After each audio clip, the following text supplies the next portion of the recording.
The secure shell or OpenSSH protocol is really the backbone of how computers interact with each other over the internet, or I should say over the unsecured network. This protocol is used to establish a secure connection to a remote host and allows user to transfer the files and the data or execute commands on the target server. This target server could be a Linux machine, a network intelligent device like routers or switches, firewalls, or many others. We the techies really rely on this protocol and can't do our jobs without it. So I would like to share this knowledge and give you tips that how I use it other than just issuing the SSH commands to log into the remote machines. So SSH has really two roles to play, one as a SSH client and other is as a SSH server. And both roles are driven by the configuration files. They read how and when a secure connection is established. On the client side, as a user, I can create and customize SSH configuration file on how do I want to connect to a remote server. We have the option to use the configuration file specific to my own single user, or I can put this file in a system-wide where a central location that will apply to all the users. But generally, each user create and customize their own SSH client configuration file, and it is kept under the user's home directory in a hidden folder .ssh. Okay, and the file itself is called config file. Now we use different keywords in our configuration files like host, compression, host name, identity file, and many more. We can always invoke the manual to get the help finding these keywords. And if we will type man /config, we will see the help and all these keywords will come up and we only choose that we need. On the other hand side, on the server side, the location is under /ssh and the file called sshd_config. See the difference? Here is SSH and here is SSHD.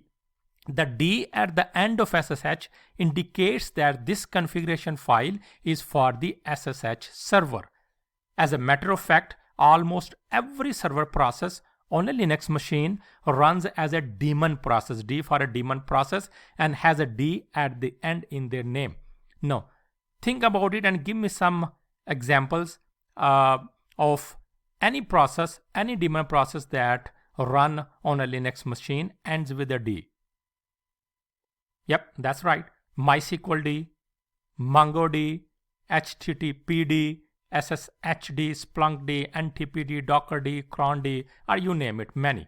The server configuration file also accepts certain keywords, but these keywords are different than on the client side. Okay. So these keywords are only for the server that will accept it, like authorized key file, the password configuration file, and others that we can find by invoking its manual pages through the man /d config. So in this tutorial, I will not go over this portion, the configuration for the SSH server, but I will show you how I use the SSH client configuration to connect to our remote servers that are running in different cloud providers. Okay, the format of this file, the .ssh config file, it is like that. You put the keyword host and then whatever name you want. This is the logical name. It can be any name that you like. And then the host name, you can have 1 space, 2 space, or many spaces. It does not matter. You can indent the way you want. Okay, you can align perfectly formatted this way. Host name, what is the actual IP address or the host name, and the user, and what private key you want to use, and if you want to have a compression on in the connections. Similar way, you can define as many as you like, and not only you can use this file for a specific host, you can also use for multiple hosts. Let's say I have many hosts in my CloudOps team domain. So I can say that for any host that is under cloudopsteam.com, I want to use user as this user, and my identity file for all these hosts is this one. Okay, so this is what we will do in there. Let me go to my different cloud providers, and I will show you two different cloud providers, and then I will show you how I had configured my config file so that I can log in just typing the SSH this host name. All right, this is my AWS management console. I have these 3 EC2 servers. They are running my Galera cluster, and these are, I just named them, tagged them, Galera cluster node 1, Galera cluster node 2, and Galera cluster node 3. And on another cloud provider, this is my DigitalOcean.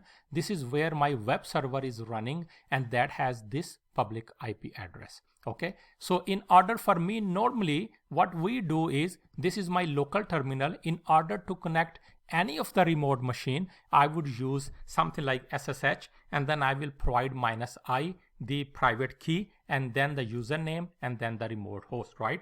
This is what we do. But instead of doing that, I will simply create a config file under my hidden folder.ssh, and I will define, you can even have these comments there. These are all my database hosts running in AWS, and I will name them whatever I like. So I just name them Galera cluster node 1. This is the actual host name. Host name is, in this case, is this public IP address.